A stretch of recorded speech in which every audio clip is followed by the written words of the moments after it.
Bismillah, assalamualaikum, halo semuanya. Jumpa kembali di Wayne Anthony channel YouTube dalam judul Asto Alas Wulung, balasan dari tangan yang tak terlihat. Ini dia sebuah hiburan misteri di channel Wayne Anthony. Langsung saja kita ke ceritanya. Sejak Sutikno, ayahnya, meninggal dunia 2 tahun lalu, hidup Lala tak pernah lagi sama. Dulu sebelum maut menjemput lelaki itu dalam kecelakaan tragis di perlintasan kereta api, keluarga kecil mereka, meski sederhana, tetap terasa utuh. Sutikno adalah peredam, penengah dari segala gejolak dalam rumah tangga mereka. Namun sejak pria itu tiada, Sri berubah menjadi sosok yang asing bagi Lala, dingin, tajam, dan penuh kebencian. Lala yang kini menginjak usia 20 tahun, seolah tak lagi dianggap anak kandung oleh ibunya sendiri. Sri memperlakukan Lala seolah beban hidup. Bahkan untuk sekedar makan pun, Lala harus pandai-pandai menyiasati keadaan. Kadang ia hanya makan nasi sisa semalam yang mengeras di dandang. Kadang bila beruntung, Mpok Is, tetangga sebelah rumah yang sudah menganggapnya seperti anak sendiri, memberinya sebungkus lontong sayur atau sekedar pisang rebus. Rumah itu tak pernah terdengar tawa. Yang ada hanya bentakan, sindiran, atau suara barang pecah bila Sri mulai kalap.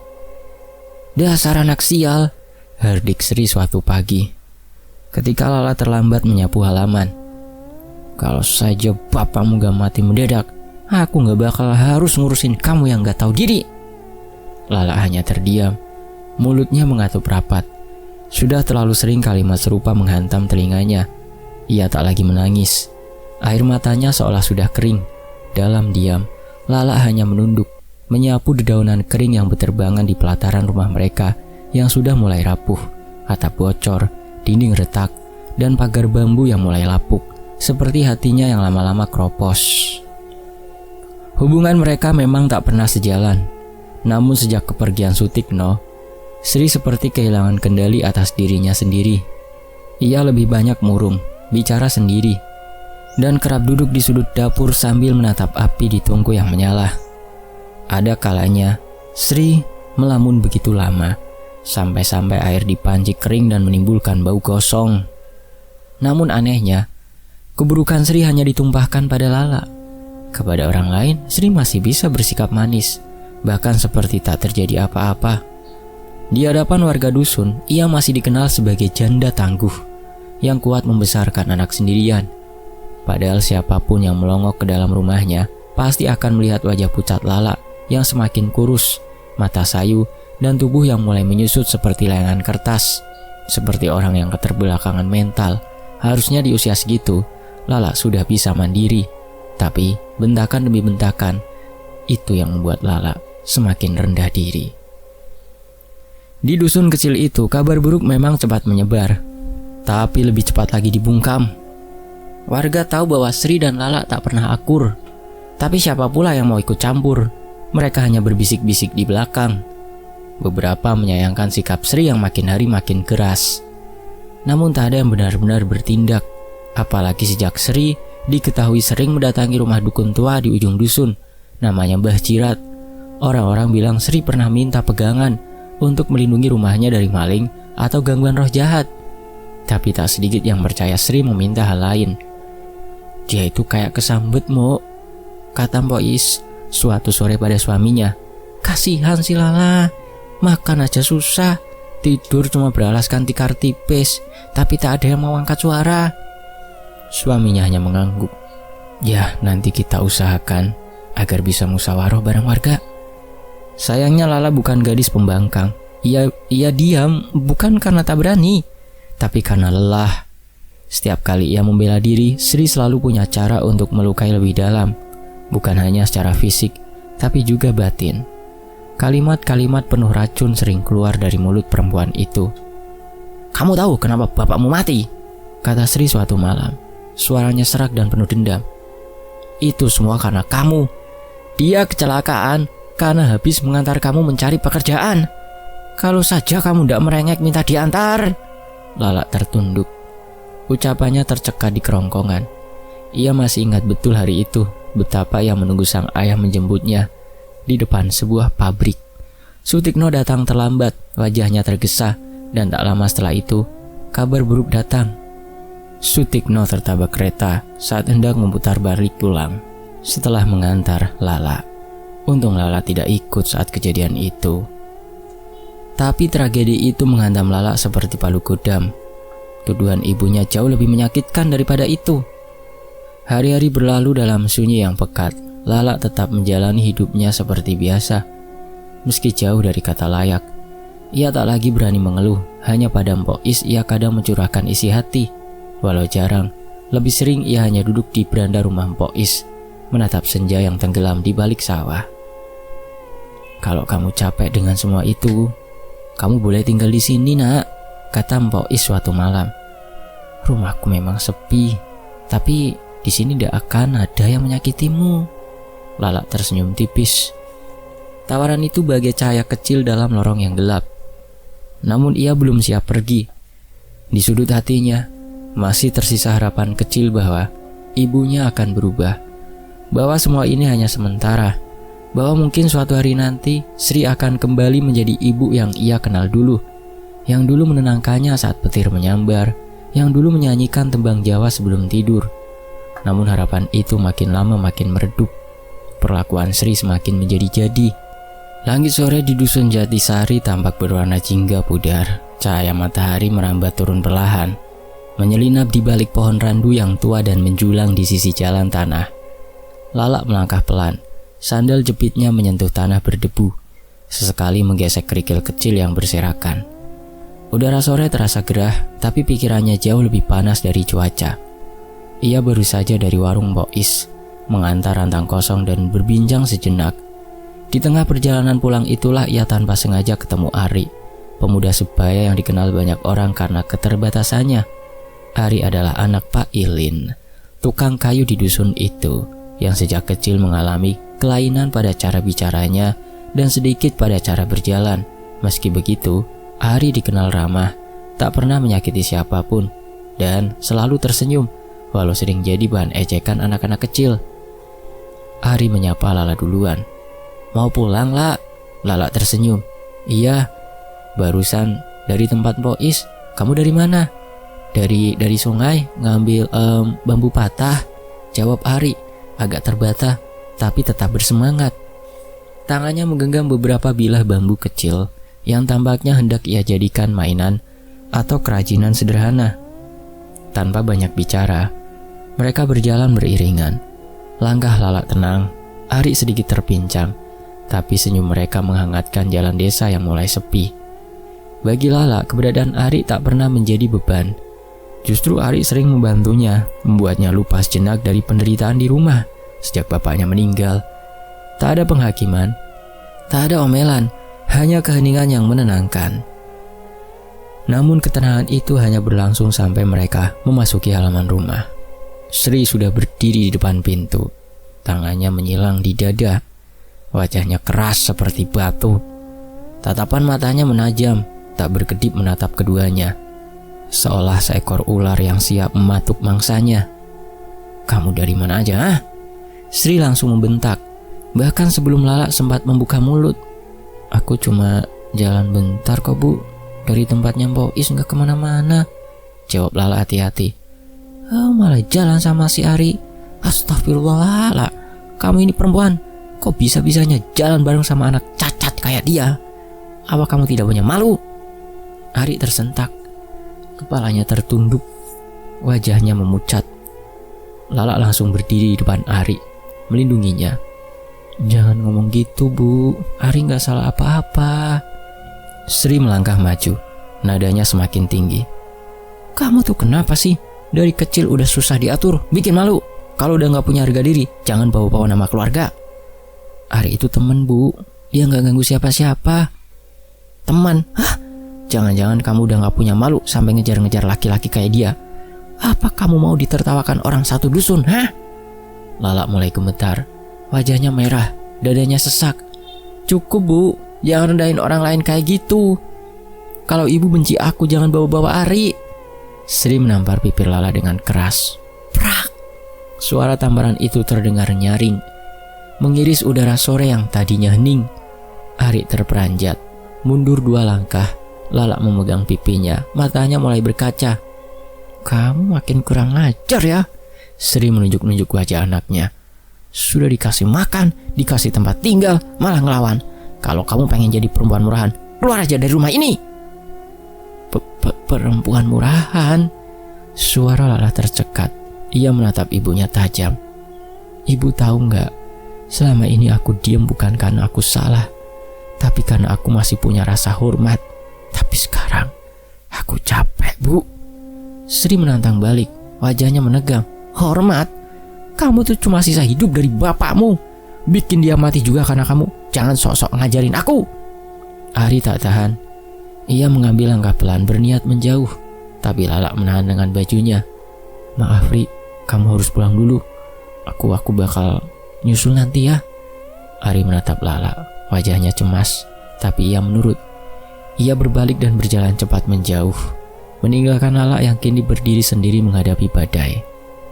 Setelah Ari pergi, Sri mencibir. "Lihat, dia aja gak berani ngadepin aku, dan kamu masih bela dia. Dasar anak gak tahu diri." "Bu," suara Lala pelan tapi dalam. "Apa ibu pernah benar-benar sayang sama aku?" Sri terdiam sejenak. Pertanyaan itu menghentak, tapi bukan untuk merenung, melainkan justru membuatnya makin beringas. "Sayang? Untuk apa aku sayang sama anak yang bikin hidupku hancur? Kalau bukan karena kamu, hidupku gak kayak gini. Bapakmu gak mati." Lala melangkah mundur. Ada perih yang tak bisa dijelaskan dalam dada. Kata-kata ibunya seperti belati yang menghujam tanpa ampun. Sore itu matahari benar-benar tenggelam. Bayangan pohon randu makin panjang, seperti tangan-tangan hitam yang merambat ke dalam rumah. Lala tak berbicara lagi.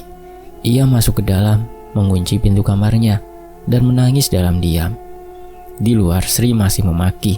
Suaranya menggema, membelah kesunyian. Tapi di dalam hati Lala, sesuatu telah pecah. Dan sekali pecah, tak ada lagi yang bisa mengembalikannya seperti semula. Pertengkaran itu bukan yang pertama, tapi sore itu untuk pertama kalinya Lala merasa benar-benar tak punya tempat di dunia. Bahkan ibunya sendiri tak sudi melihatnya sebagai manusia. Dan dari sanalah luka baru tumbuh. Luka yang akan menjelma jadi sesuatu yang lebih gelap, sesuatu yang akan membawanya menuju jurang yang dalam. Petang turun perlahan, membawa bayang-bayang panjang dari pohon melinjo yang tumbuh di sisi rumah Sri. Udara lembab selepas hujan siang tadi menyisakan aroma tanah basah yang samar. Namun, suasana di dalam rumah itu tak setenang langit senja. Suara pecahan piring dan makian bertalu-talu keluar dari celah-celah dinding kayu yang sudah lapuk. "Anak setan, kamu memang pantas diajar," teriak Sri sambil menghentakkan kaki. Lala berdiri gemetar di sudut dapur. Wajahnya pucat dan matanya berair. Kali ini, pertengkaran mereka pecah lebih dahsyat dari sebelumnya. Semua bermula saat Lala menjawab bentakan Sri. Mencoba menyela dan membela diri. Tapi bagi Sri, suara Lala adalah duri yang menusuk harga dirinya. "Ibu selalu nyalahin aku. Terus aja kayak gitu, Bu. Aku cuma pengen lanjutin hidup tenang, Bu." Sri melotot. "Tenang? Hidupmu udah terlalu tenang. Makan dari dapur ini, numpang tidur di rumah ini, tapi mulutmu sudah mulai lancang." Lala maju setapak. "Aku anak kandung ibu kan?" "Anak? Hah? Sekarang kamu itu kutukan. Sejak kamu menyebabkan bapakku meninggal, hidupku gak pernah bahagia." Kalimat itu membuat dada Lala seolah pecah. Lidahnya keluh, tak sanggup lagi menjawab. Ia hanya menunduk, menahan air mata yang mulai jatuh satu-satu. Sri yang semakin kalap tak puas dengan perang kata. Ia berbalik cepat menuju meja dapur. Di sana ada ulekan sambal yang masih hangat, campuran cabai rawit, bawang dan sedikit terasi. Aroma pedasnya masih menguar. Dengan gerakan kasar, Sri meraih sambal itu lalu menghampiri Lala yang masih berdiri terpaku. Tanpa peringatan, tangan Sri yang penuh amarah itu menghantam wajah Lala, mengusap 2 genggam sambal langsung ke kedua matanya. "Rasain, biar kamu tahu rasanya dibakar dari dalam." serunya penuh kebencian. Teriakan Lala langsung menggema, mengiris keheningan petang itu. Ia menjerit sambil memegangi wajahnya. Tubuhnya menggeliat kesakitan. Cairan cabai yang pedas menyusup ke dalam rongga mata, menimbulkan panas luar biasa, seperti api yang menari-nari dalam rongga matanya. Lala merangkak keluar, meraba-raba dinding dan pintu, sambil terus menangis dan menjerit, "Mbok Is, Mbok, tolong!" Sri hanya berdiri di ambang pintu. Matanya masih menyala penuh amarah, tapi tubuhnya gemetar. Ia tak menyangka benar-benar menyakiti anaknya sejauh itu. Tapi egonya menolak mengakui rasa bersalah.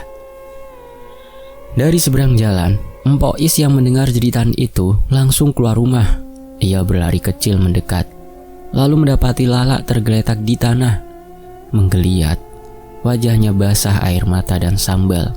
"Ya Allah Lala, astagfirullah," teriak Mbok Is, lalu segera membopong tubuh gadis itu masuk ke rumahnya. Di dalam, Mpok Is langsung mengambil air sumur hangat, handuk bersih, dan beberapa helai daun sirih. Ia membersihkan wajah Lala, mengompres matanya perlahan, tapi rasa perih tak kunjung reda. Lala terus mengerang, tubuhnya menggigil, dan matanya merah parah. Cairan bening bercampur darah mulai keluar dari salah satu mata. Mpok Is hanya bisa menangis pelan sambil mengusap punggung gadis itu. "Sabar ya nak, sabar," bisiknya. Malam itu Lala tak bisa tidur. Salah satu matanya membengkak parah, sementara mata satunya terasa kabur, seperti ada kabut tebal yang menutup pandangan. Ia hanya terbaring di depan rotan milik Mbok Is, menggigit bibir agar tak terus menjerit. Keesokan paginya, Mbok Is membawa Lala ke dukun pijat mata yang cukup dikenal di dusun tetangga. Perjalanan ditempuh dengan sepeda motor tua yang pelan. Sepanjang jalan Lala hanya diam, memeluk tubuhnya sendiri, masih tak percaya bahwa ibunya sendiri yang tega melakukan itu padanya. Dukun itu mencoba mengeluarkan sisa cabai dari mata Lala dengan ramuan herbal, dan urut khusus. Namun setelah hampir 2 jam penanganan, ia hanya bisa menggeleng pelan. Satu matanya masih bisa diselamatkan, tapi yang kiri mungkin sudah rusak sarafnya, ucap sang dukun dengan nada hati-hati. Mpok Is menatap Lala. Gadis itu hanya mengangguk pelan, seolah pasrah. Sejak hari itu Lala tak lagi pulang ke rumah Sri.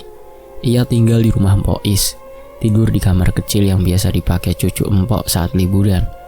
Mpok Is merawatnya dengan penuh kasih, memasak makanan hangat, menyuapi, bahkan menyisir rambut Lala dengan lembut.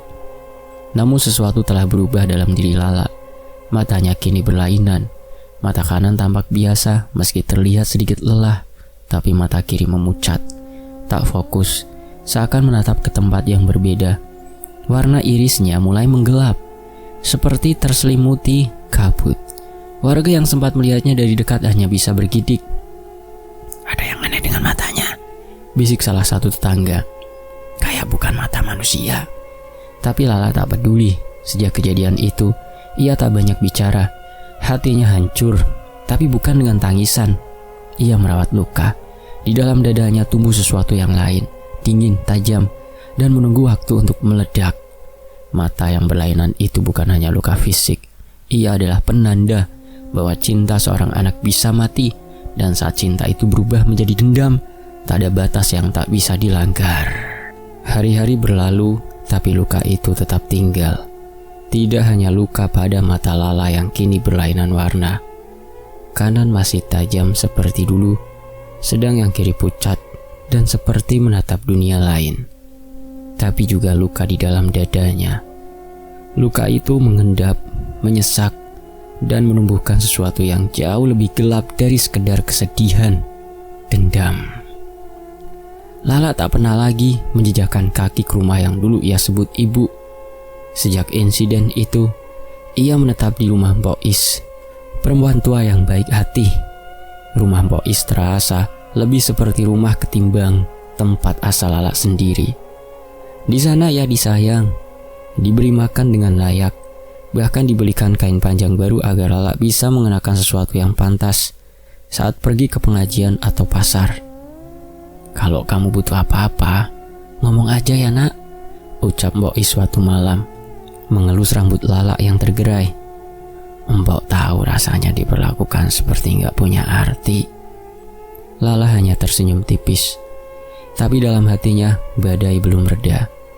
Setiap malam saat suara jangkrik mengisi ruang sepi, ia menatap langit-langit dan membayangkan wajah Sri, perempuan yang memberinya hidup, tapi juga perempuan yang memaksanya kehilangan sebagian penglihatannya dan sebagian jiwanya.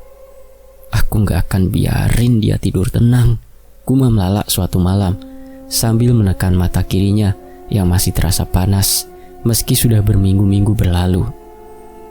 Dan hari itu pun tiba, saat langit mendung dan udara desa terasa lebih dingin dari biasanya. Lala memantapkan niat yang telah ia rencanakan selama berhari-hari.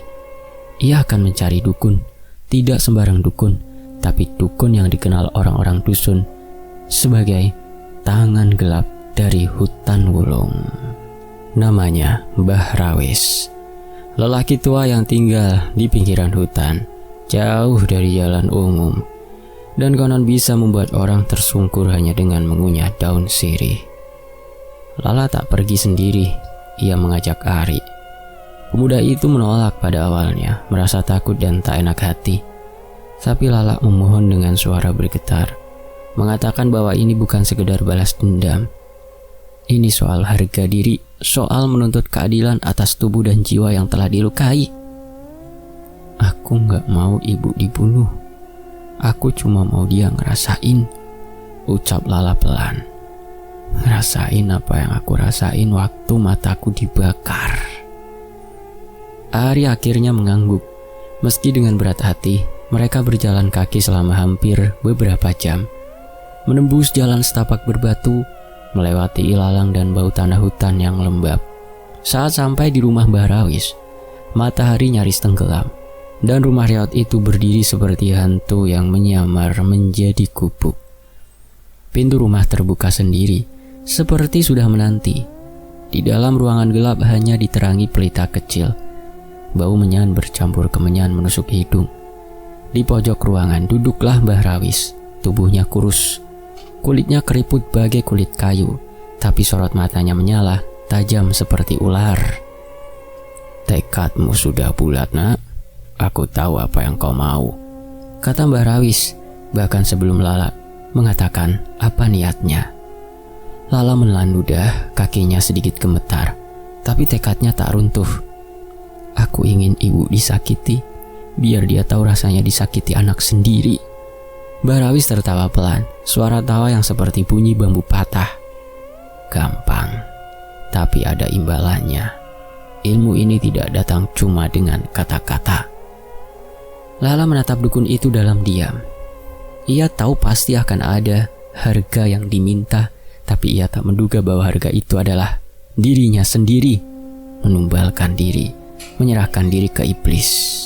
Kau harus menyerahkan tubuhmu sebagai tumbal, bukan untuk ibumu, tapi untukku. Kalau kau mau, aku akan kirim sakit itu ke dia sekarang juga.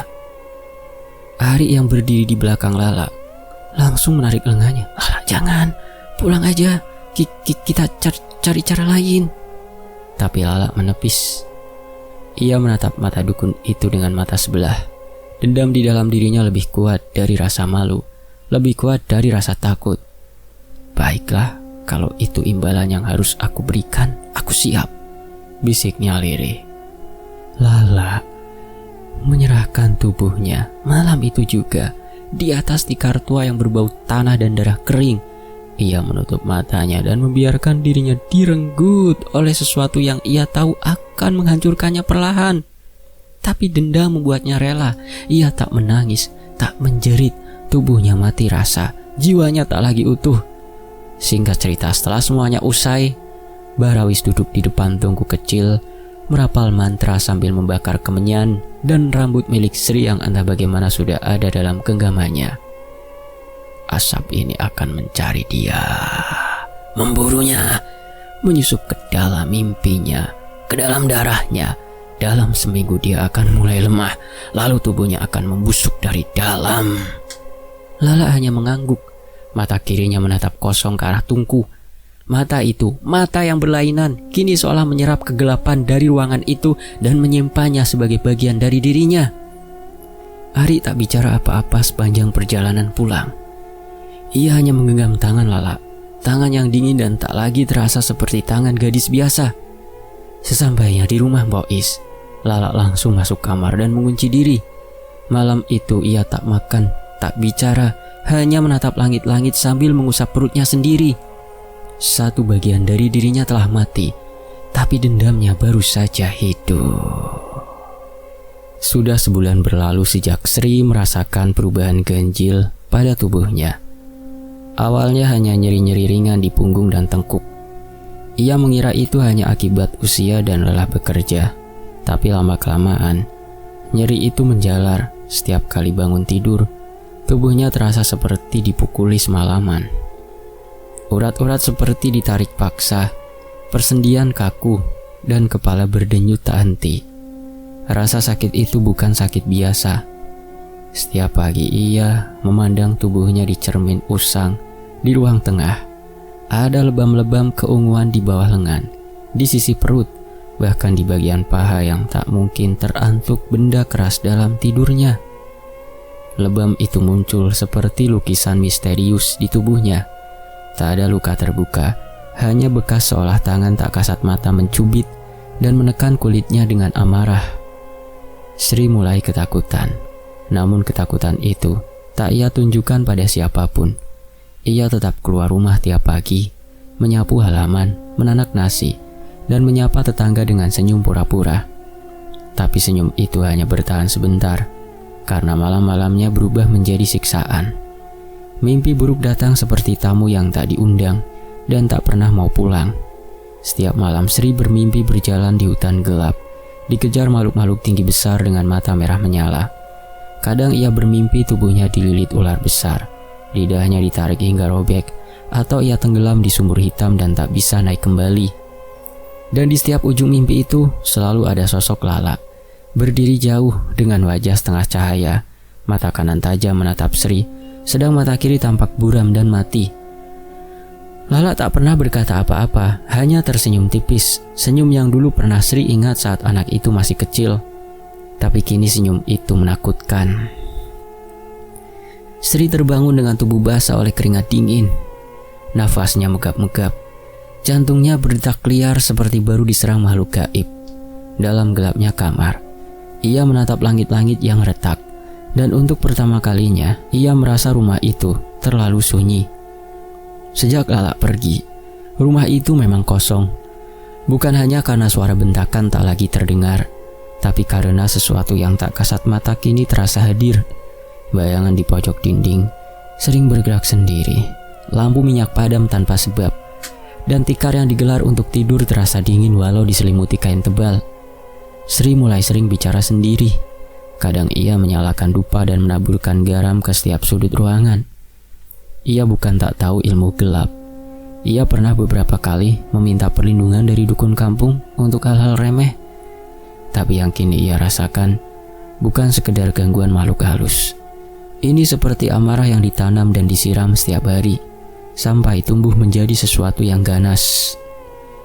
Ini bukan sakit biasa, bisiknya suatu malam sambil menatap tangannya yang biru kehitaman. Ia mulai curiga. Teringatlah ia pada malam terakhir pertengkaran besar dengan Lala.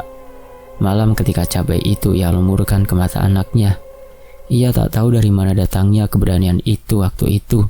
Entah karena amarah atau karena jiwanya yang sudah lama retak. Tapi kini saat rasa sakit datang bertubi-tubi, Sri mulai dihantui rasa bersalah yang tak bisa diucap. Namun rasa bersalah itu segera ditelan egonya yang sudah mendarah daging. Ia membatin, Lala itu anak durhaka, membawa sial. Kalau dia benar-benar menyantet, maka kutukannya sendiri yang akan kembali padanya. Namun keyakinan itu goyah ketika malam demi malam berlalu tanpa perubahan, bahkan semakin buruk. Suatu malam, Sri terbangun dengan rasa perih di bagian leher. Saat bercermin, ia melihat 3 garis merah seperti cakaran kuku panjang. Ia menjerit, tapi tak ada yang datang. Tak ada suara tetangga, tak ada tanggapan. Rumah itu terlalu sunyi, bahkan suara angin pun enggan lewat. Keesokan harinya, Bu Yati, tetangga yang tinggal di seberang jalan, datang membawa sepiring singkong rebus. "Mbak Sri, kok jarang kelihatan belakangan ini?" tanyanya ramah. Sri yang biasanya galak kini hanya tersenyum kaku. Tubuhnya dibalut kain lusuh. Wajahnya pucat dan mata cekung. Ini cuma kurang badan, Bu. Kurang enak badan maksudku," jawabnya singkat. Bu Yati mengangguk. Matanya menatap leher Sri yang dipenuhi bekas merah samar. Tapi ia memilih tak berkomentar lebih jauh. Setelah Bu Yati pulang, Sri duduk termenung di depan tungku dapur. Ia menyalakan api pelan, menatap lidah-lidah merah itu bergoyang di antara kayu. Api itu membuatnya ingat pada wajah Lala. Wajah yang menangis sambil memegangi matanya. Wajah yang tak lagi ia lihat sejak hari itu. Sri tiba-tiba menggigil. Jangan-jangan Lala beneran kedukun. Bayangan Lala dan pria cacat yang sering bersamanya melintas di kepala. Ia tahu Ari adalah pemuda baik. Tapi siapa tahu mereka menyimpan sesuatu. Sri mulai tak bisa membedakan mana kenyataan dan mana bayangan. Ia duduk berjongkok, memeluk lutut, lalu mulai menangis pelan. "Lala, kamu mau apa dari ibu?" gumamnya. "Kamu mau nyawa ibu? Kamu mau lihat ibu remuk?" Namun malam itu, jawaban datang bukan dari Lala, tapi dari suara-suara yang berbisik di sudut rumah. Suara kecil berulang, kadang tertawa lirih, kadang menangis.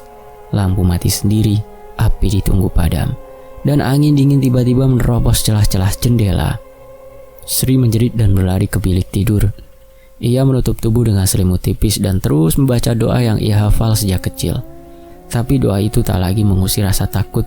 Doa itu hanya menegaskan bahwa ia sudah terlambat. Malam itu Sri tak bisa tidur, dan untuk pertama kalinya ia menyebut nama anaknya dalam doa. "Lala, kalau kamu masih punya hati, maafkan ibu." Tapi tak ada suara yang menjawab. Yang ada hanya bayangan samar dari jendela. Sosok perempuan berdiri di luar. Satu matanya hitam pekat, satunya pucat dan mati. Sri tak berani menatap lebih lama. Ia menutup wajah dengan bantal dan menangis tanpa suara. 3 bulan setelah Sri mulai merasakan sakit-sakitan, tubuhnya akhirnya benar-benar menyerah. Suatu pagi saat ayam jantan di luar baru saja berkokok dan langit masih bergelimang kabut tipis, Sri terbangun dalam keadaan aneh. Kakinya terasa dingin. Bukan dingin biasa seperti terkena embun atau cuaca, tapi dingin seperti es yang merambat dari ujung kaki hingga ke betis, lalu hilang rasa. Ia mencoba bangkit dari tikarnya yang tipis, seperti biasa, tapi tubuhnya tak bergerak. Kepalanya bisa menoleh, tangannya masih bisa menggenggam kain sarungnya, tapi kakinya tidak. Ia mencoba menegakkan tubuh, memaksa diri untuk duduk seperti biasa, tapi tak ada daya. Rasa nyeri menjalar seperti jarum-jarum kecil menusuk sendi dari dalam. Sri menggertakkan gigi, mencoba menarik nafas dalam-dalam, lalu mengerang. "Ya Allah!" Air mata mengalir di pipinya. Bukan karena sakit, tapi karena kesadaran itu datang seperti palu yang menghantam. Ia lumpuh. Kedua kakinya tidak lagi miliknya, mati rasa, tak bisa digerakkan sedikit pun. Sri mencoba merangkak dengan tangannya. Ia menyeret tubuhnya pelan-pelan ke pintu, berharap tetangga mendengar suara gesekan tubuhnya dengan lantai kayu tua. Tapi rumah itu tetap sunyi. Tak ada jawaban, hanya suara angin dan lolongan anjing dari jauh. Sejak pagi itu, Sri resmi menjadi tahanan di dalam tubuhnya sendiri. Ia hanya bisa berbaring di tempat tidur yang makin lama makin dingin. Perutnya lapar, tapi ia tak sanggup berdiri, apalagi memasak. Ia berteriak-teriak memanggil nama tetangganya, tapi suaranya pelan dan putus-putus. "Lala, Lala, pulang nak, maafkan ibu." Namun nama itu hanya bergema dalam rumah kosong, tak pernah sampai ke telinga yang ditujunya. Hari berganti hari, tubuh Sri semakin lemah, nafsu makannya hilang, matanya cekung dan kulitnya mulai keriput lebih cepat dari usia. Setiap malam ia masih diserang mimpi-mimpi buruk yang kian nyata. Kadang ia merasa disentuh oleh tangan-tangan dingin dari bawah tikarnya. Kadang merasa seperti dicekik makhluk tak kasat mata hingga terbangun dalam nafas yang terengah-engah. Warga dusun akhirnya mengetahui kondisi Sri. Awalnya dari Bu Sarmi, tetangga yang curiga karena sudah 3 hari melihat rumah Sri selalu tertutup rapat. Tak ada asap dapur, tak ada suara. Sarmi mendobrak pintu rumah itu bersama Pak Soleh ketua RT. Dan betapa terkejutnya mereka saat melihat Sri terbaring lemah di tikar lusuh. Rambutnya kusut, bibirnya pecah-pecah dan matanya yang menatap kosong. "Siti, astagfirullah, kamu kenapa?" Bu Sarmi langsung berjongkok dan menggenggam tangan Sri. "Aku nggak bisa jalan, Mbak Sarmi." Suara Sri serak, lebih seperti desahan daripada ucapan. Hari itu warga dusun mulai bergantian membantu. Mereka membawa makanan, menyuapi, bahkan membersihkan tubuh Sri yang mulai berbau karena tak bisa mandi. Tapi tak satu pun dari mereka melihat Lala datang menjenguk. "Anaknya kemana? Lala kemana?" bisik beberapa ibu-ibu. "Setega itukah Lala ninggalin ibunya begitu saja?" Mbok Is yang mendengar bisik-bisik itu hanya diam. Ia tahu betul apa yang terjadi. Ia menyimpan rahasia Lala, bahkan saat hatinya sendiri tak sepenuhnya setuju dengan keputusan gadis itu. Tapi ia juga tak bisa menyalahkan. Apa yang Sri perbuat pada Lala itu bukan hanya kesalahan, tapi kedoliman dan balasan seperti kata orang tua dulu. Kadang datang lewat tangan-tangan tak terlihat. Lala sendiri sudah tahu kabar itu. Ari yang memberitahunya. Setelah mendengar langsung dari Bu Sarmi yang membeli telur dan mengatakan bahwa keadaan Sri yang sekarang sangat memprihatinkan. "Lah, dia manggil-manggil namamu," kata Ari pelan. "Setiap hari, lah." Lala diam. Ia menatap jendela rumah Mbok Is. Di luar hujan rintik membasahi tanah, matanya tetap lurus, tak menunjukkan emosi apapun. Kamu gak kasihan, lah?" tanya Ari lagi. Suaranya agak bergetar. "Kasihan?" Lala menoleh perlahan. "Dia gak kasihan waktu melukai mataku dengan sambal. Dia gak kasihan waktu bilang aku anak pembawa sial. Aku penyebab bapakku mati ketabrak kereta." Ari tertunduk. "Aku gak minta dia mati kok," lanjut Lala.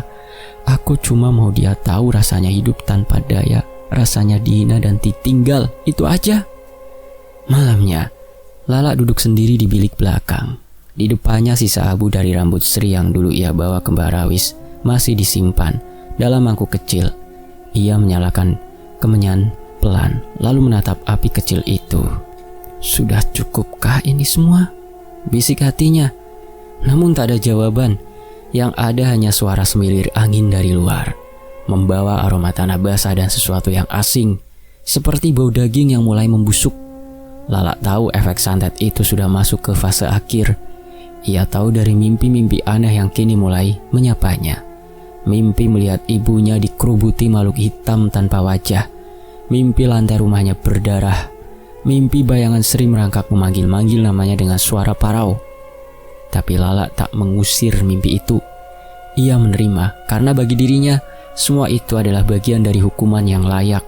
Bukan hanya untuk Sri, tapi juga untuk dirinya sendiri.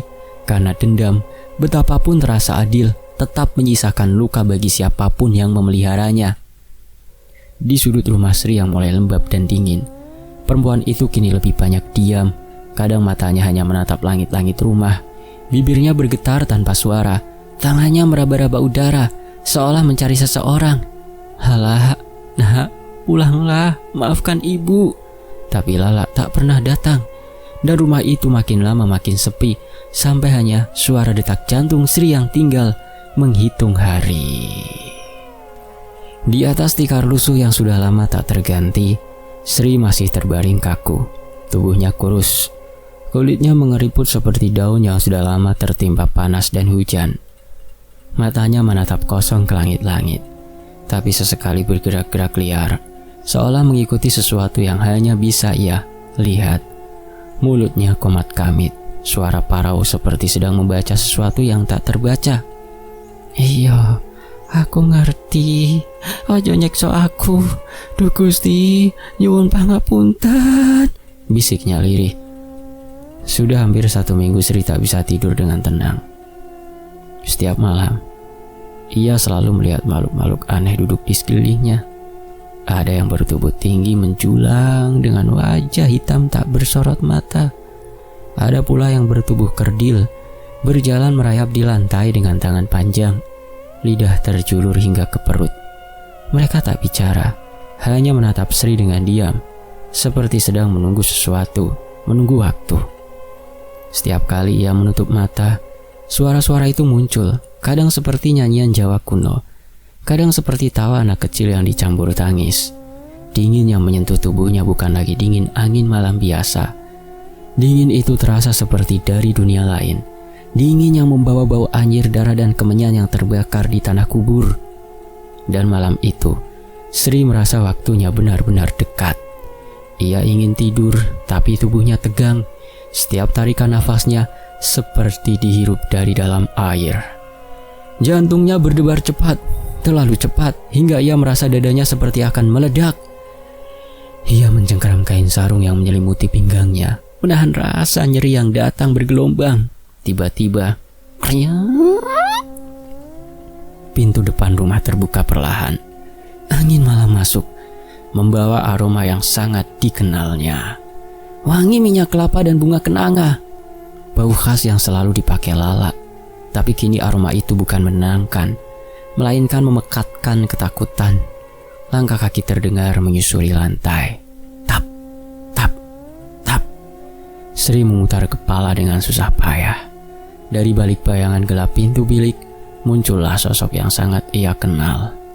Tubuh ramping, rambut panjang tergerai dan satu mata yang hitam seperti malam tanpa bulan. Lala berdiri di sana, mengenakan kain lurik dan selendang coklat yang biasa dipakai Mpok Is. Tapi wajah itu tersenyum miring, senyum yang terlalu tenang untuk seseorang yang sedang menatap ibunya sekarat. Sri menggigil. Lala, maafkan ibu nak, kamu pulang? Suaranya nyaris tak terdengar. Lala melangkah masuk. Cahaya lampu menyinari wajahnya setengah, membuat satu sisi tampak lembut, sisi lainnya seperti topeng iblis. Di tangannya tergenggam sebuah pisau kecil, pisau dapur dengan pegangan kayu tua yang sedikit retak. Ujungnya mengkilap seperti baru diasah. Sri mencoba duduk, tapi tubuhnya tak bisa digerakkan. Hanya matanya yang kini membelalak, menangkap sosok Lala yang semakin dekat dan dekat. Duk, nyuwun pangapunten Yondo. Ibu wes salah. Suara Sri parau, suaranya pecah karena isak. Tapi Lala tak membalas dengan kata. Ia hanya menunduk sedikit, dan dalam bahasa Jawa halus yang biasa dipakai saat menghormati orang tua, ia berucap, "Nggih Bu, kula paham, tapi paham ora ateges di ngapura." Kemudian ia tertawa pelan. Tawa itu berderai kecil, tapi mengandung retakan jiwa yang telah lama pecah. Pisau di tangannya ia angkat perlahan dan dengan satu tarikan nafas, ia tancapkan ke dada ibunya.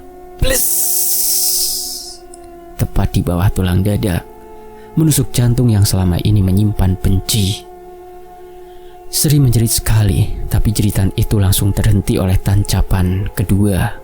Plis! Lala tak berhenti. Ia terus menghujamkan pisau itu perlahan, tak tergesa, seolah menyatu dengan setiap detik penderitaan yang pernah ia rasakan dulu. Iblis apa yang merasuki Lala? Darah mengalir, merembes ke tikar, lalu ke lantai kayu. Lala kemudian berlutut di samping ibunya yang megap-megap. Matanya menatap dalam, lalu ia mulai merapal mantra dalam bahasa Jawa kuno. Suaranya rendah, dalam, seakan datang dari perut bumi. Mantra itu diajarkan oleh Mbah Rawis, dukun tua dari Alas Wulung. Mantra penyerahan jiwa pada iblis penagih darah. Aku Lala, anak kandungmu, menyerahkan ragamu, jiwamu, dagingmu dan nafasmu sebagai tumbal kepada yang menghisap roh. Begitu mantranya selesai, lampu padam sendiri, rumah itu gelap seketika. Dari dinding, dari celah lantai, dari setiap sudut ruang, muncullah bayangan hitam bertanduk. Mereka berdesakan, menunduk ke arah tubuh Sri yang kini hanya tinggal raga tanpa suara. Mereka menyantap jiwa, bukan dengan mulut, tapi dengan hadirnya yang menindih, melumat, melubangi kesadaran. Lala duduk diam di pojok kamar. Tangannya masih memegang pisau berlumuran darah. Tak ada air mata, tak ada rasa lega, hanya keheningan dan bisikan pelan dari balik kegelapan. "Wes cukup Cahayu, waktune bali." Lala berdiri pelan. Ia keluar dari rumah itu, berjalan kaki menuju arah jalan Alas Wulung. Di kejauhan suara anjing menggonggong bersahutan. Rumah Sri tetap sunyi, tak ada teriakan, tak ada tangisan, hanya bau darah dan bayangan gelap yang kini menari-nari di langit malam. Esok paginya, warga dusun menemukan tubuh Sri telah kaku. Darah mengering di lantai, pisau tertancap di dada, tak ada tanda siapa pelakunya. Lala, tak ada yang tahu kemana ia pergi. Mpok Is juga tak menemukannya kembali. Bahkan Ari yang dulu setia menemaninya hanya mendapati selendang Lala tergantung di batang pohon mangga tua, dengan mata kiri boneka kecil tergantung di ujung kain berwarna putih pucat, seperti mata Lala yang pernah menatap dunia dengan kebencian yang membara, dan iblis dengan senang hati menungganginya. Dusun itu kembali sepi, tapi malam-malam di sana tak pernah benar-benar tenang lagi, karena setiap Jumat malam dari rumah Sri yang kini kosong terdengar suara perempuan tertawa lirih dan seseorang merapal mantra dalam bahasa yang sudah lama dilupakan. Tamat. Demikianlah sebuah kisah dalam judul Asto Alas Wulung, balasan dari tangan yang tak terlihat. Terima kasih sudah menyimak di channel YouTube Ben Antoni ini. Terima kasih semuanya. Saya pamit. Sampai jumpa di kisah-kisah lainnya. Wassalamualaikum.